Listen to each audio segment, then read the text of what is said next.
Do, baby. Hey guys, welcome back to my channel. I just wanted to jump on here and I guess I'd check up on you guys, see how you're doing first. Valentine's Day was yesterday. What did you do for Valentine's Day? Do you celebrate it? Do you not? Some people think it's just a hype up for stores to get them more money. Some people think, and like I do too, you should celebrate your love for one another, for your partner and yourself throughout the whole year, not just one day a year. But some people really only celebrate it one day a year. In my house this year, it wasn't celebrated. And to be honest with you, I didn't even get a happy Valentine's Day. I wasn't told happy Valentine's Day except for by my dad. Um, which is fine. It is what it is. I mean, it's not a huge big deal, but you know, when you're looking forward to some extra loving care and you don't get any of that, it's kind of heartbreaking, to be honest. Um, I don't know.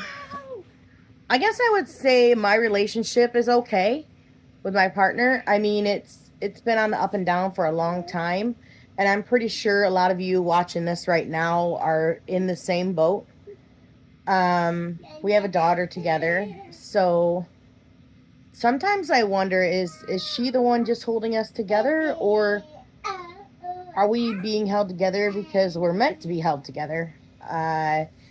Like I've told you guys before, I do have an issue with depression, anxiety, and things like that, and I have been strung through the ringer too many times in my life, too many that I should have been. Um, I have trust issues, and especially when you're in a relationship and your trust gets broken, not only once, not only twice, but three times, but you still hold on because you have that love in your heart.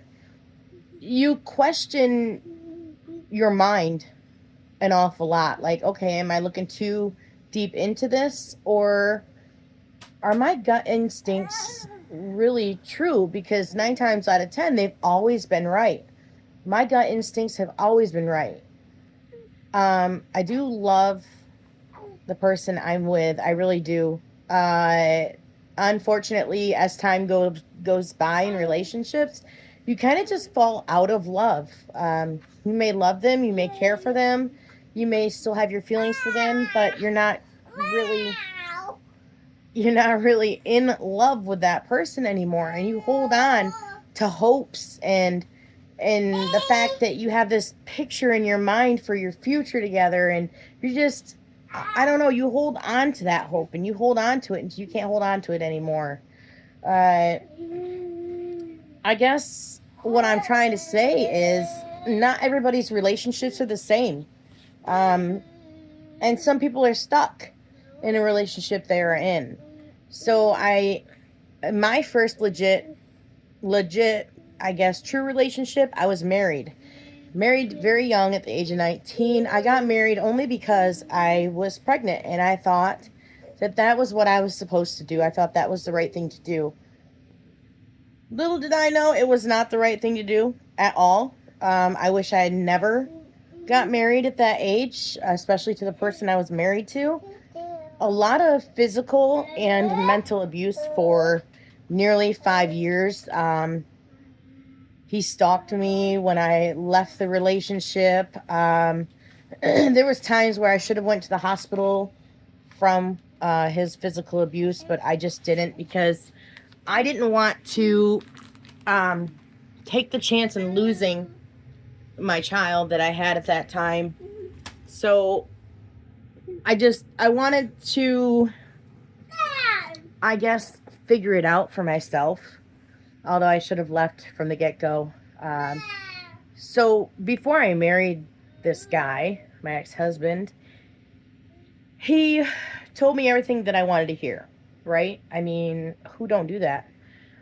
He was a completely different person. He was very lovey-dovey, very connected to me in a way, and very hopeful for our future. And we talked about our future plans and what we want our life to look like. But then I got married to him.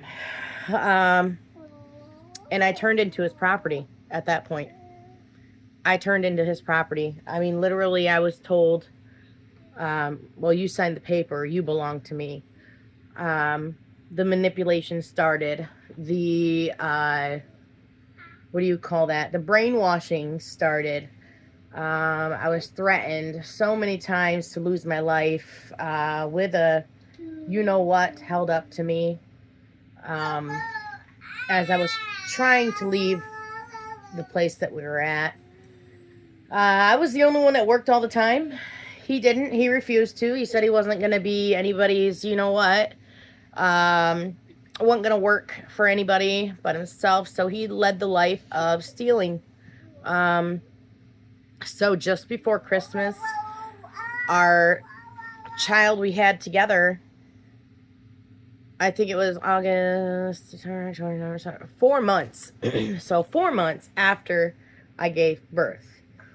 He had went out. I don't remember what he told me he was going to do, but what he did, that's not what I knew he was going to do. I remember getting a phone call that he was sitting at the state police post and getting ready to be booked into the jail. He ended up stealing a bunch of stuff, and so he was in jail and headed to prison Christmas time. So we spent Christmas without him. It was my first Christmas without him. It was my son's first Christmas, and he didn't have his biological father there to celebrate it with him. So that happened, and then just all throughout the time of him making me his property, me not being able to leave and go anywhere, he ended up wrecking one of my cars. He destroyed the home that we had together. He abused me physically and mentally. He almost caused harm to our son. And then at that point, once that happened, I told myself, and I had found out I was pregnant again. I told myself, I said, that's it. I'm done. I'm out. I cannot do this anymore. And if it weren't for his mom coming to help me get away, I probably wouldn't be here today. I just remember his mom coming in her car, and I was walking down the road with him, and he was being physically aggressive, physically abusive. I thought at that point that was going to be it, but I was able to rip myself away from him and jump into her car, but not before he threw a bicycle at me. I jumped in her car, and that was it. We left. At that point, I was pregnant. I ended up being able to go to my parents' house until I saved up enough money to find my own place. And then, and not long after that, or I should say not long after I had my second child that was with him, he was still stalking me in the whole process. He would not leave me alone. And then my brain, because I was so brainwashed, was like, I love him, you know? I want to make this work. I wanted this, I wanted that. So the whole time being pregnant, that's what I thought. I had my son, my second son, and then 2 months after that, I ended up spending some time with my ex-husband, and I ended up getting pregnant with my third child, which was my daughter that I lost in 2009. That was just like I guess to get it out of my system type thing, and realize that no, that was it. I didn't want nothing to do with him, but ended up finding out I was pregnant. So yeah, that was crazy. So I'm pregnant, and I find out it's a girl, and I'm over the moon excited. I tried to let him be in her life. As far as I knew, he wasn't abusive to the kids. I mean, my kids never told me he was when they went to visit him. So I let him be in her life. Well, then he had came over to my house that I got on my own. And he wanted to spend time with the kids. And my daughter was born at that time, and he wanted to spend time with her. So I allowed it. Well, he had came over, and I don't even know what set him off because he was like a ticking time bomb. He then ruined my thermostat that was on the wall. And mind you, I'm just renting this place. I don't even own it. Ruined the thermostat on the wall. Broke the screen door, storm door, to the front of the house. And then as this is going on, I'm trying to hurry up and load all of my kids into the car, and I can't pick up my phone and call 911 because he is going crazy, and I need to get my kids out of this these things happening so they don't get hurt. So I was able to get all the kids in the car. I jumped in the car. No, I tried to jump in the car, and he's like reefing, like pulling real hard on the door handle of my car, trying to get in there to the kids to take the kids out of the car so that basically he can be like, well, I have the kids, you're not taking them, this and that at my house. He broke the handle. I was able to call 911. And thankfully they weren't far away. We always had a cop that was still in the same area. We always had a cop that was in the area that I lived in. So they were like literally right around the corner. Well, they came there, and we're still legally married at this point, but we have been separated for a while. And this was my home. I'm the only one on the lease. He don't live there. They came there. I showed them the damages. I asked them what I was able to do about it. They did not take him. They told me, well, you guys are legally married. We can't do anything about it. Even though he's being abusive, even though he broke my car door handle, even though he damaged the home that I was renting, they couldn't do anything about it. And I'm going to say that county is just a bunch of bull crap. Everything that I've went through with them. So that was the last of allowing him to be around my kids as far as with me, because I thought that I was the problem. Like, I was the reason why he was the way he was being. I don't know what it was about me. But so I did not allow him to be around them by himself. Well, the divorce came. The custody, thing came. The child support came. And the magistrate or mediator or whatever you want to call it decided that I had to let him have our 3 kids, on visitation. It was court ordered. And I was told that if I did not do that, I would be in jail for contempt of court. Well, never been arrested a day in my life. Wasn't planning on it. So I decided, okay, they're telling me I have to do this or I'm going to jail. I'm going to send my kids on visitations. So I did. I sent them on visitations, and then my son came back and told me that he was punched in the leg for crying. Now, mind you, my oldest son was 5 at this time. So my mom and I went straight to family court and wanted to get supervised visitations for their biological father. They denied me. They said they can't do that because they do not have physical proof that he physically harmed any of my kids. I remember still to this day. What you got, baby? My mom and I walked out. Hang on a second. My mom and I walked out of that office, and I said, what is it going to take? What is it going to take for me to get help? Is it going to take one of my kids to be unalived for me to get help? Sure enough, not even 2 months after that, my daughter passes in his physical care. I was an hour and a half away at my parents' house. Get the call, 6:37, something like that in the morning. I don't even remember. My mind was gone when I got this call. That my daughter was not breathing. So I'll just put it this way. I'm not going to go into full detail. It was his fault. It was the neglect that he showed when they went to sleep. So he was laying on the floor in his parents' living room, and my daughter was sleeping next to him.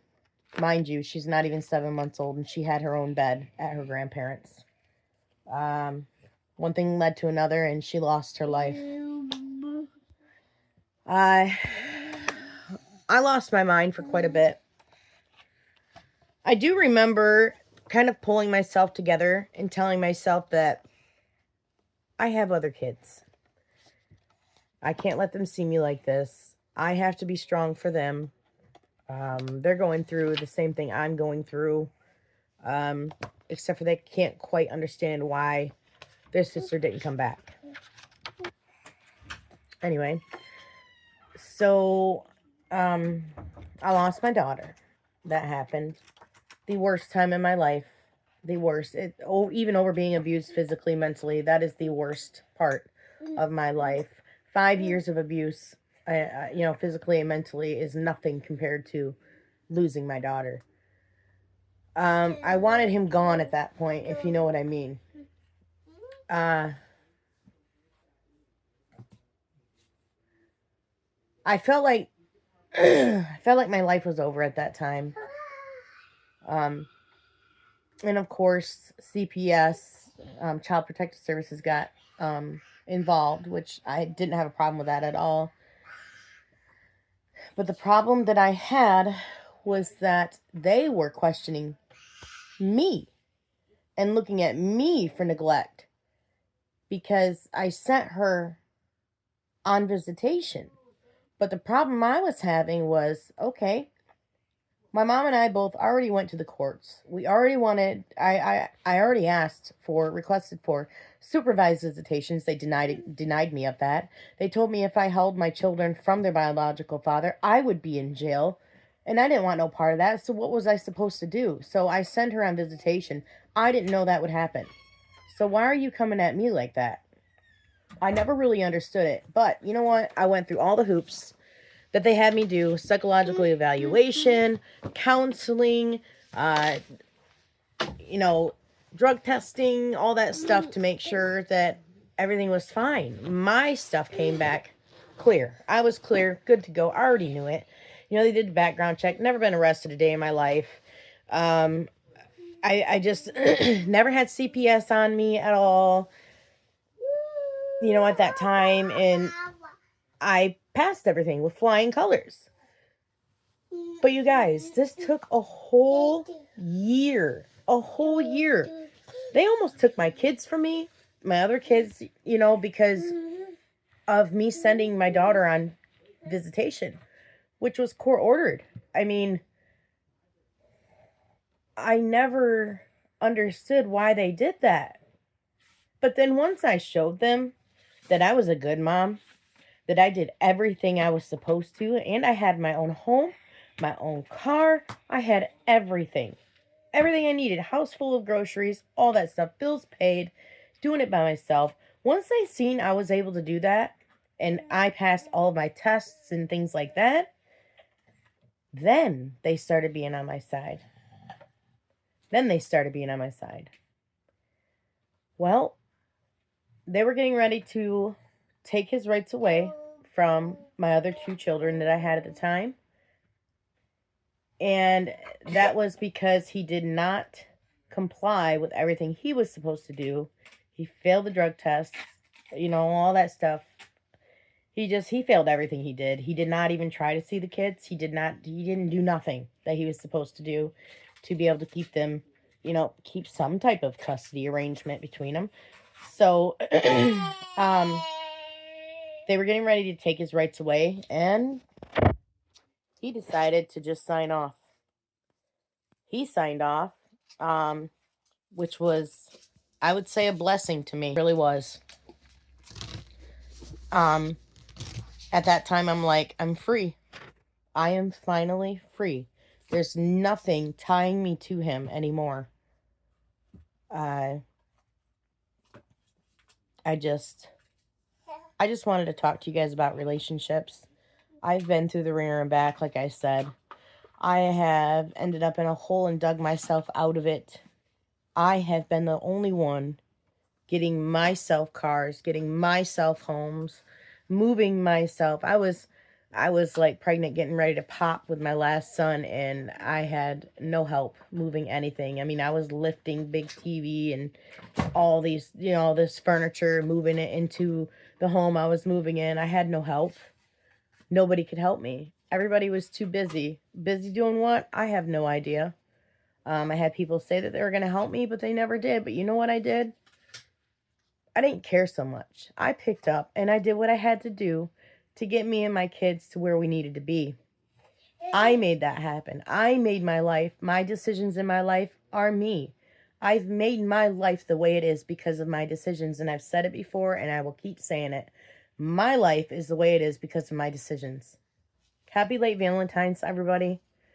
If you feel like you're stuck in a relationship, just know you can change that. You can. It just takes a little guts to change it. All right, guys, I'm going to get off of here. Until next time, thank you for stopping by and giving me some of your time and listening to me ramble on about my life, my turmoils, my tragedy that I went through. It's only up from here. It's only up. I will never go backwards in life. I will continue to move up the ladder. Thank you, guys. See you next time.